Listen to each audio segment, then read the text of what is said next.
Good morning, everybody. It's Wednesday, January 4th, 2023. We're down here looking at the Beaver Dam. As a reference point, you can see the pole where the trail camera was at the other day, or a couple weeks ago. Anyways, here's where the trail camera is now. That's where we got the bobcat footage about a month ago, and this is where the most recent camera footage of the beavers working and moving logs was taken. So we're about to get a pretty good thunderstorm. I thought I'd come down here. I haven't looked at this in a few days to see the beavers' progress. Again, there's the lodge, here's the dam.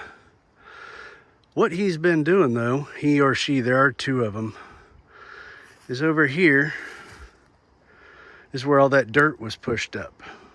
But as the water has gotten higher and higher, they've had to slowly start building the dam over here.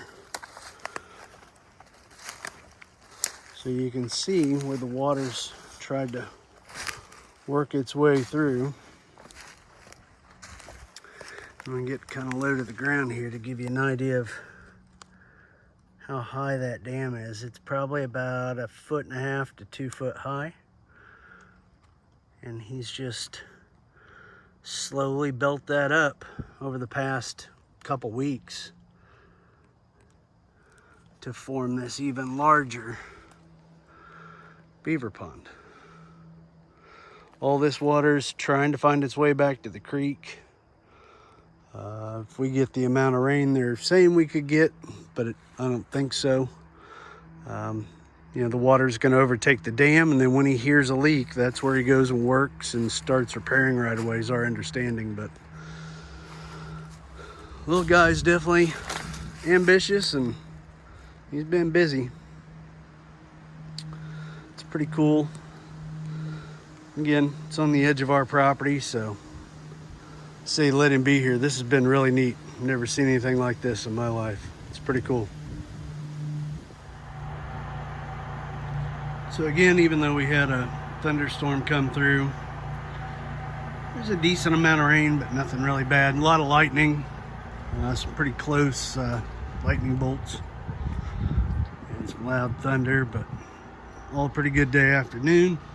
With having the rain, I figured it was also a day to wash the RV. We haven't washed it since April because the RV parks we've been staying at won't let you wash your RV at the park. So I decided to scrub it down. Plus, Barry asked a good question about the lean-to side of the RV. Let me put on some shoes and back out here into the mud. The question he asked was, the 16 feet for the lean-to side enough? The answer is barely, but to give you an idea, this is a 26.5 foot RV. You know, lengthwise, but widthwise, it's 8 foot wide.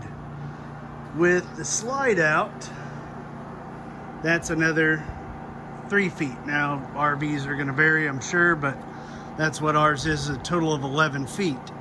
From the edge of the slide out over to the other side. And you can see I was able to get it parked pretty darn close.